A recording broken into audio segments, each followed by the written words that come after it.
PTR 2025-23 জেলার TET উত্তীর্ণ প্রশিক্ষিত প্রত্যেক চাকরি প্রার্থী সাথে তাদের অভিভাবক অভিভাবিকা মা বাবাদের অনেক শ্রদ্ধা।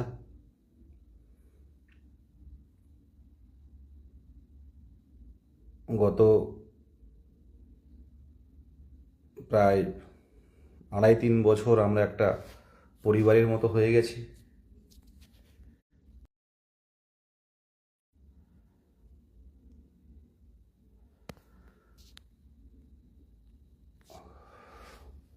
ফোন বারে বারে ফোন আসছে।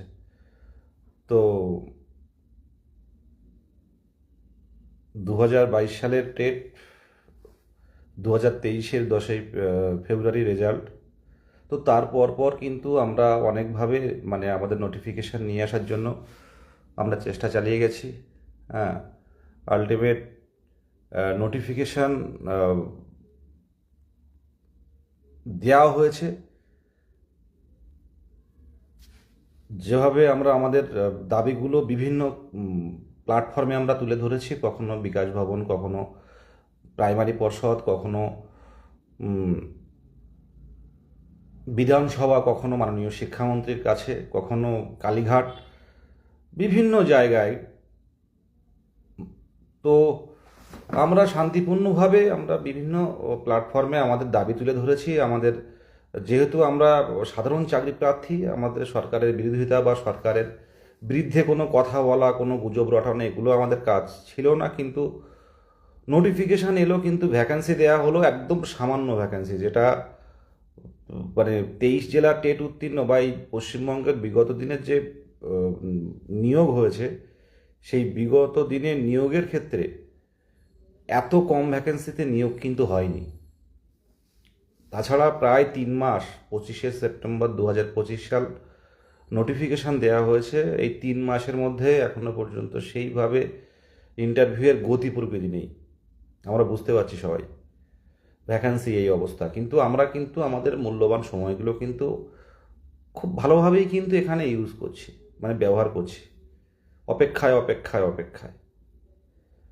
এই 13,421টা ভ্যাকেন্সি, প্রায় 58,000-এর মতো ফর্ম ফিল আপ হয়েছে। তো কিছু বাদ গেছে, কিছু যাবে, কত হবে কেউ বলতে পারে না। বিভিন্ন গ্রুপে, বিভিন্ন ইউটিউবে মারাত্মক ক্যালকুলেশন করছে, দেখেওছি অনেক। দেখি না আমি ইউটিউবে ক্যালকুলেশনগুলো, দিনে দুপুরে রাতে সবাই লাইভ করছে ক্যালকুলেশন নিয়ে। আমার ব্যক্তিগতভাবে মনে হচ্ছে একটা বৃহৎ শ্রেণীর যাদের মেধা আছে তারাও কিন্তু বাদ যাবে। আজকে যাদের 27, 28, 29 স্কোর, তারা ভেবে নিচ্ছে যে আমার হয়ে গেছে। আর প্রত্যেকেই আমরা নিজের জায়গায় ভাবছি যে আমার 10 হলে হয়ে যাবে। প্রত্যেকেই টেট উত্তীর্ণরা সেই লেভেলের পড়াশুনো করছি আমরা আমাদের বেস্ট দেওয়ার জন্য ইন্টারভিউ রুমে।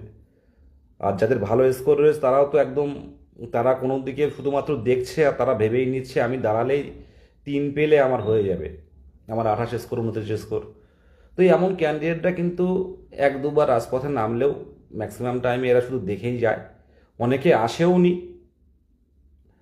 আমরা যদি বৈধ ক্যান্ডিডেট যদি 35,000 হই, তো আমরা মাননীয় মুখ্যমন্ত্রীর কাছে যদি আমাদের কর্মসূচির মাধ্যমে তুলে ধরার চেষ্টা করি, আমরা পারি। কিন্তু বাঙালি একটা ব্যাপার না যে মোটামুটি দুধে ভাত হলে আর উপায় নেই, একটু খেয়ে ঘুমাবে দুপুরবেলা। তো সেই জায়গায় দাঁড়িয়েছে আর কি। এখন অনেকেই দেখলাম গ্রুপ করে অনেকেই বলছে যে ওই ভ্যাকান্সিটা বাড়ানোর দরকার। কিন্তু যে টাইমটা, যে সময়টা আমাদের প্রয়োজন ছিল, সেই সময়টা কিন্তু কাউকে পাশে পায়নি। পেয়েছি মুষ্টিমেয় কিছু জনকে। এখন সবাই বুঝতে পারছে যে একটা শ্রেণীর ক্যান্ডিডেট কিন্তু বঞ্চিত হবে। এবার আমরা প্রসেসে ঢুকে গেছি, ইন্টারভিউ শুরু হয়ে গেছে, জানি না কি হবে। আমার ব্যক্তিগতভাবে আমি প্রত্যেকের সাথে সহমত যে ভ্যাকান্সি বাড়ার ক্ষেত্রে যদি কর্মসূচি কোনো কিছু ঘোষণা হয়, আমার পক্ষ থেকে আমার সমর্থন রয়েছে শান্তিপূর্ণভাবে সরকারের দৃষ্টি আকর্ষণের জন্য, যে আপনারা 2022-এর টেট উত্তীর্ণ, 2000 শেষ প্রাথমিক শিক্ষক নিয়োগ হয়েছিল 2014 এবং 2017 টেটদের নিয়ে। তো দীর্ঘ 18 সাল থেকে নতুনরা সুযোগ পায়নি, 18 সাল থেকে যারা ডিএলএড করছে তারা সুযোগ পায়নি। অনেক পরিবার কিন্তু তাকিয়ে আছে এই কাজটার প্রতি, অনেকের বিয়েও আটকে আছে সত্যি কথা বলতে কি, যে এই কাজটা পেলেই হয়তো এই স্বপ্ন পূরণটা হলেই হয়তো বিয়েটা করে নেব, এটা কনফার্ম। অনেক অনেক ক্যান্ডিডেট আমার কাছে তো অনেকেই ফোন করে, দাদা বিয়ের ঠিকটা করতে পারছি না, বাড়ির থেকে আটকে রেখেছে, বিয়ে দিতে চাইছে করতে পারছি না, এইরকম নানান। সবার তো একটা, প্রত্যেকের জীবনে তো একটা প্ল্যান থাকে, একটা পরিকল্পনা থাকে, কিন্তু বয়সটা কিন্তু আমাদের কিন্তু বেশি মানে বাড়ছে। যার বয়স 43 বছর, তার 44 বছর, যার বয়স 40 বছর, কত বছর সে চাকরি করবে বলুন এই কম ভ্যাকেন্সিতে? যদি এবার কোনো কারণে মিস্টেক তো হবেই একটা শ্রেণী, এটা কপাল, ভাগ্য, ভাগ্যের উপর ছেড়ে দিতে হবে। পড়াশুনো প্রত্যেকেই করছি, প্রত্যেকেই ডেমো প্র্যাকটিস করছি, প্রত্যেকেই মানে ইন্টারভিউয়ের গাইডেন্স যতটা প্রপার হওয়ার কিন্তু চেষ্টা চালিয়ে যাচ্ছি। তো সেই জায়গায় কার হবে কার হবে না সেটা আমরা জানি না, কিন্তু ভ্যাকান্সি কিছু বাড়লে হয়তো আরও কিছু পরিবারের মুখে হাসি ফুটতো। আজকে যারা অনেকেই বুঝতে পারছে যে ভ্যাকান্সিটা বাড়ানোর জন্য মাননীয় মুখ্যমন্ত্রীর কাছে যাওয়া উচিত, তো এই ভাবনাটা কিন্তু এখান থেকে 3 মাস আগে কারো ছিল না। তো সেই জায়গায় দাঁড়িয়ে এখন অনেকেই বুঝতে পারছে, কিন্তু এটা অনেক আগেই আমরাই বুঝেছিলাম। আজকে 10-12 জন নিয়ে গিয়ে মানে 10-12 জন নিয়ে গিয়ে আমরা জানিয়েছি যে আমাদের ভ্যাকান্সিটা বাড়াতে হবে। ভ্যাকান্সি যা আছে যথেষ্ট আছে, কিন্তু মাননীয় মুখ্যমন্ত্রী সরকার যতক্ষণ না পর্যন্ত নবান্ন থেকে যতক্ষণ না পর্যন্ত জানাবে, তো ততক্ষণ পর্যন্ত ভ্যাকান্সি বাড়বে না। আর আপনারা ভালো করেই জানেন যে প্রাথমিক স্কুলে 5ম শ্রেণী ইনক্লুড হয়েছে, তো তা থেকে কিন্তু সরকার চাইলে কিন্তু স্যাংশন, একটা কথা বলি যে ভ্যাকান্সি বাড়ানোর বিষয়টা ওইভাবে ঠিক বাড়ে না, সরকার নতুন করে স্যাংশন করতে পারে, সেক্ষেত্রে কোনো আইনি সমস্যা থাকে না, প্রত্যেকেই জানে। তো 5ম শ্রেণী ইনক্লুড হয়েছে, সেখান থেকে কিছু ভ্যাকান্সি বাড়লেও বাড়তে পারে। আপনারা যে যেখান থেকে আত্মীয় পরিজন থাকবে, আপনারা যদি পারেন চেষ্টা করুন। আর আমিও ব্যক্তিগতভাবে চেষ্টা করছি, এখন প্রত্যেকেই নিজের জন্য পড়াশুনো করছে। আর যে বিষয়গুলো আজকে একটা শুনছিলাম যে ইন্টারভিউ কি চলবে, 3rd ফেজ কবে আসবে, আমি পরিষ্কারভাবে জানাচ্ছি, দেখো এই সামনের সপ্তাহটা কিন্তু অনেকটাই নির্ভর করছে, মানে এই ইন্টারভিউ হওয়ার পরপরই বা ফেব্রুয়ারি মাসের ফার্স্ট উইকে দেখলে ওই টাইমে কোনো যদি নোটিফিকেশান আসে তো খুব ভালো, তা না হলে কিন্তু একটু চাপের হয়ে যাবে, পরিষ্কারভাবে বলছি, এটা আমার ব্যক্তিগত ধারণা। আর হুম, আর হচ্ছে যেটা শিক্ষামন্ত্রী, মাননীয় শিক্ষামন্ত্রী যেখানে আছেন, যান না 10 জন মিলে গিয়ে ডেপুটেশন দিন যে স্যার আমাদের কিছু ভ্যাকান্সি বাড়াতে হবে স্যার, আমরা এই দীর্ঘদিন ধরে অপেক্ষা করে আছি, এরপরেও যদি চাকরি না পাই স্যার, সবাই পাবে না জানি, তো কিছু তো পাবে স্যার। প্রায় এত বছরের নিয়োগে এত কম্পিটিশন, এই 13,000 ভ্যাকান্সি দেওয়া হয়নি, এই 2022-এর নিয়োগের সাথে 2025-এর নিয়োগ এক করলে হবে না স্যার। তো সেই জায়গাগুলো তুলে ধরুন সবসময়। আমরা কলকাতা ওরিয়েন্টেড কর্মসূচি করতে হবে এমনটা ব্যাপার নয়। আর যে বিষয়গুলো সবচেয়ে বড় ব্যাপার, এটা তো হচ্ছে ভ্যাকান্সি বাড়ানোর বিষয়টা, মেরিট লিস্ট বেরোনোর আগে পর্যন্ত ভ্যাকান্সি ইনক্রিজ করা যায়। আর আমি ব্যক্তিগতভাবে মনে করি যে অবশ্যই আমরা মানে যেখানে জানানো সেখানে জানানো হচ্ছে বারে বারে। আপনারা জানেন, কেউ আর বলতে পারবেন যে এই যে হঠাৎ করে যে নোটিফিকেশান এলো, কারোর কাছে কোনো খবর ছিল? অনেক ইউটিউবার, অনেক ফেসবুক, অনেক একাডেমি, অনেক কোচিং সেন্টাররা বড় বড় তারা পোস্টার দিত এই আজ আসবে কাল আসবে, কেউ জানে না কি হতে চলেছে। আর যে বিষয়টা বলবো, রমজান মাস বিষয় নিয়ে একটা দেখছিলাম আমি, কয়েকটা স্ক্রিনশট আমার কাছে এসছে, এই বিষয়টা আমি একেবারেই কিচ্ছু জানি না, কারা মেল করছে এটাও জানি না, আদৌ সত্য কিনা সেটাও জানি না। আমার ব্যক্তিগতভাবে মনে হয় যে দ্রুত মানে ইন্টারভিউ শুরু হোক, দ্রুত ইন্টারভিউ ধারাবাহিক থাকুক। আর এখন সোশ্যাল মিডিয়াতে যত দেরি হচ্ছে না, বিভিন্ন গ্রুপ খোলা হচ্ছে, আর বিভিন্ন গ্রুপ খুলে বিভিন্ন কন্ট্রোভার্সি তৈরি হচ্ছে। দেখুন আমাদের কাছে কে কোথায় কবে মেল করছে, কে কোথায় কি করছে, সবগুলো তো আমি জানি না, আমার পক্ষে জানাও সম্ভব না। কে পর্ষদে মেল করছে, কে 10,000 ভ্যাকেন্সি বাড়াচ্ছে এরকম রিপোর্ট দিচ্ছে, এগুলো সবগুলো রিপোর্ট পাওয়াও সম্ভব না, সবগুলো দেওয়াও সম্ভব না। তো এগুলো কে কোথায় কী করছে আমার পক্ষে জানা সম্ভব না। কারা মেল করছে এটাও জানি না। অনেকে মেল করছে 10,000 ভ্যাকান্সি নাকি বেড়ে যাবে অবশ্যই, কিন্তু আদৌ বাস্তবিক কতটা ভিত্তি রয়েছে আমার কাছে অন্তত কোনো রিপোর্ট নেই। আর যে কথাটা বলার আপনারা যে কথাটা বলার জন্যই লাইভটা করা মেনলি, যে আপনারা হয়তো ভাবছেন যে 23-25 বা 22-24 এদের বিষয়টা, আপনারা এটাও জানেন যে যে আমরা সিঙ্গেল বেঞ্চে কিন্তু জেতার পরও কিন্তু যারা বিচার পায়নি বলে অনেকে কিন্তু ডিভিশনে কিন্তু ওটাকে চ্যালেঞ্জ করতে পারে। তো তেমন কিন্তু বেশ কয়েকটা মামলা হয়েছে যে ডিভিশনে কিন্তু চ্যালেঞ্জ করা হয়েছে নিয়োগে আসার জন্য। তো সেই জায়গাটাও কিন্তু দেখতে হবে। আপনারা সবাই চুপচাপ আছেন এখন, দেখতে পাই অনেকেই মানে যারা আগে বুঝতো না এখন তারা অনেকেই মানে খুব বোঝে, মানে বিভিন্ন গ্রুপ খুলে তারা খুব এখন ভালোই বোঝে। তো করেছিল কারা এবং শেষ কারা করবে সেটা শেষ পর্যন্ত দেখতে পাবেন। বিভ্রান্তিতে কেউ কান দেবেন না। শুধু এটুকু বলবো যে চ্যালেঞ্জগুলো হচ্ছে, এই চ্যালেঞ্জগুলো কিন্তু আমাদের করতে হবে, আমাদের কিন্তু অ্যাডভোকেট দিতে হবে। আর আপনারা এটাও জানেন যে ফেব্রুয়ারি মাসের ফার্স্ট উইকে যে 14 সালের প্রশ্নভুল মামলা এটাও কিন্তু উঠতে চলেছে। আর এই মামলা থেকে যদি কোনোভাবে রায় চলে আসে সেখানে কিন্তু আরও 1 লক্ষ টেট পাস যুক্ত হবে। দেখুন, ভ্যাকান্সি আজ হোক কাল হোক, মেরিট বের হওয়ার আগে পর্যন্ত কিন্তু আমরা ইনক্রিজ করতে পারি, আমরা কর্মসূচি রাখতে পারি। অবশ্যই আমাদের ভাবনা আছে, সেটা হয়তো সোশ্যাল মিডিয়াতে বলছি না আমি। তো এই যে মামলাগুলো কিন্তু আমাদের কিন্তু দেখতে হবে। আপনারা ভেবেই নিয়েছেন যে ইন্টারভিউ দিয়েছে মানে আর কোনো চাপ নেই।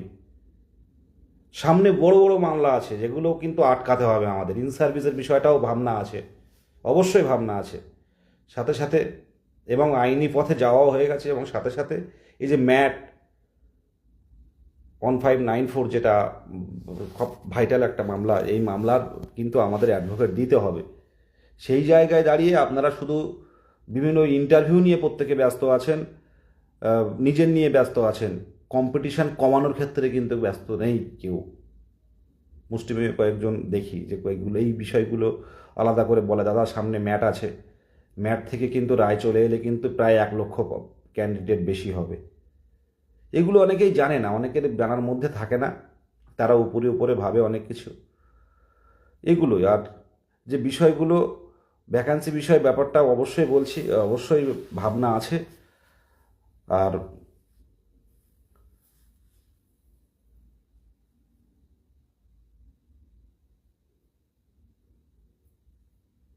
একজন জিজ্ঞাসা করছেন যে ভ্যাকান্সি বাড়ানোর জন্য জোরদার আন্দোলন করছেন না কেন। আজকে নোটিফিকেশানটা এলো কী কারণে আপনি নিজের কাছে প্রশ্ন করুন। আর লাস্ট যে মিছিলটা করা হয়েছিল, যে কর্মসূচিটা করা হয়েছিল, সেই কর্মসূচিতে কিন্তু সেইভাবে স্বতঃস্ফূর্ততা দেখেনি। হয়তো কি হতে পারে, একটা কোনো কর্মসূচি করলে এখন কতজন নামতে পারে। এই লাইভ অন্তত 1K ভিউ হয়, মানে 1K ভিউ বলছি, 1K কিন্তু না হলেও প্রায় 500-700 জন কিন্তু লাইভ দেখে। তো সেখানে মাত্র 176 জন লাইভ দেখছে। তাহলে বুঝতে পারছেন কোথায় দাঁড়িয়ে। আমি প্রথমে বলেছি না, বাঙালিদের একটু হলে যেটা ব্যাপার ছিল যে নোটিফিকেশানটা আসার দরকার ছিল, তারপরেও কিন্তু সবাই থেমে গেছে। যারা পরিচিতরা একটু, যাদের একটু স্কোর ভালো, তারা ভেবেই নিয়েছে আমার চাকরি হয়ে যাবে, মানে তাদের নিজস্ব চাকরি হয়ে যাবে তারা। আর 27, 28, 26, 27, 28, 29 তারা ভেবেই নিয়েছে। তারা কোনো গ্রুপেও রেসপন্স করে না, কোনো আইনি পথে সাহায্য চাইলেও রেসপন্স করে না। তো আমরা একটা দায়িত্ব নিয়েছি, চেষ্টা চালিয়ে যেতে হচ্ছে, আর কি করব। আইনি পথে যে কাজগুলো হচ্ছে সেগুলো আপনারা যারা বোঝার তারা বুঝতে পারছেন। আর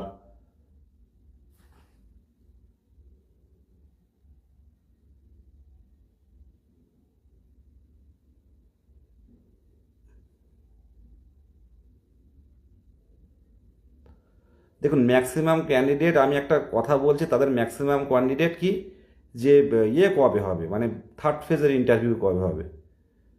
হুম। আমি এইটুকুই বলতে পারি যে এই এত বছর প্রায় আইনি পথে রাজপথের যে সাথে আছি, তো মানে এই যে 23টা জেলার ক্যান্ডিডেটদের 23 রকমের ডিমান্ড,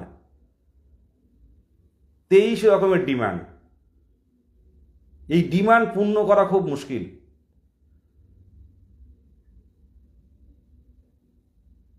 মাথা, সত্যি কথা বলতে কি, যেভাবে নানানভাবে ফোন আসে, মাথা খারাপ হওয়ার মতো।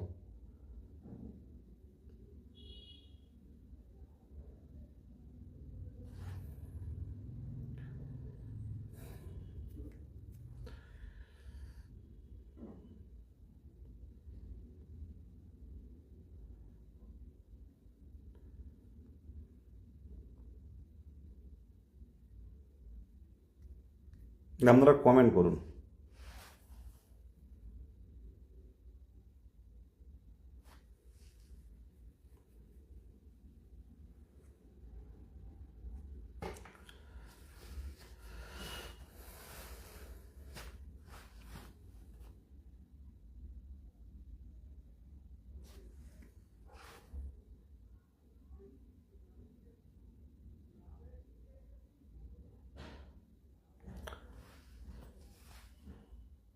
দেখুন, কোনো সমস্যা হলেই একটা চিন্তা ভাবনা হয়ে গেছে, কিছু সমস্যা হলেও কেস করতে হবে। তো এইরকম যদি প্রত্যেকটা জায়গায় এরকম কেসের বিষয়টা আসে, তাহলে তো প্যানেলটা কী হবে কিছু বলার নেই। দেখুন, ভ্যাকান্সি বাড়ানোর জন্য একটা পোস্টার দেখছিলাম, 30 তারিখে ভ্যাকান্সি বাড়ানোর একটা আন্দোলন হচ্ছে। তো যে কোনো চাকরি প্রার্থীদের শান্তিপূর্ণ, অন্যের সমস্যা না করে যদি কোনো কর্মসূচি, কোনো শান্তিপূর্ণ জমায়েত বা কর্মসূচি হয়, আমার অবশ্যই সমর্থন আছে। আমি জানি না কারা। আর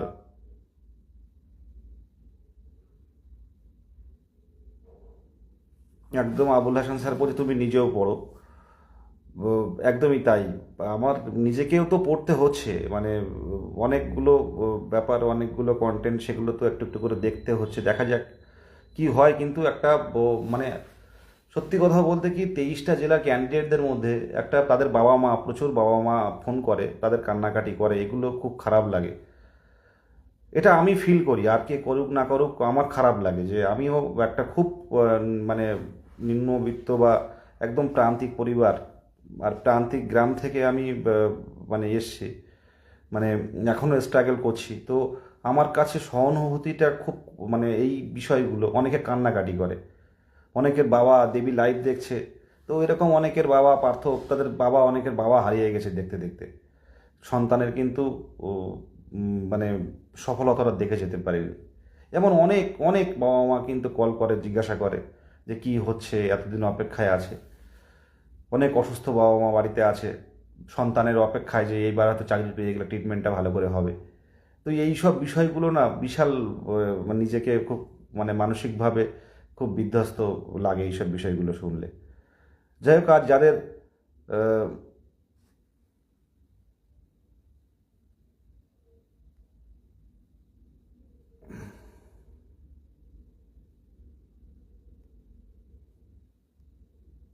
আর সবচেয়ে বড় কিছু আগাছা থাকবে, তারা ইন্টারভিউ আসতে পারবে না। অন্যের দেখলে তারা বিভিন্ন রকম নেগেটিভ কমেন্ট করবে, মানুষকে বিভ্রান্ত করার চেষ্টা করবে। তো সেই জায়গায় নেই। সামনের দিনে, সত্যি কথা বলতে কি, সামনের দিনে যে কেসের বিষয়গুলো, এগুলো লড়তে হবে। সামনের দিনে ভ্যাকান্সি বাড়ানোর জন্য যে যে এগুলো করার দরকার, সেগুলো করতে হবে। এটুকুই বলেই শেষ করলাম।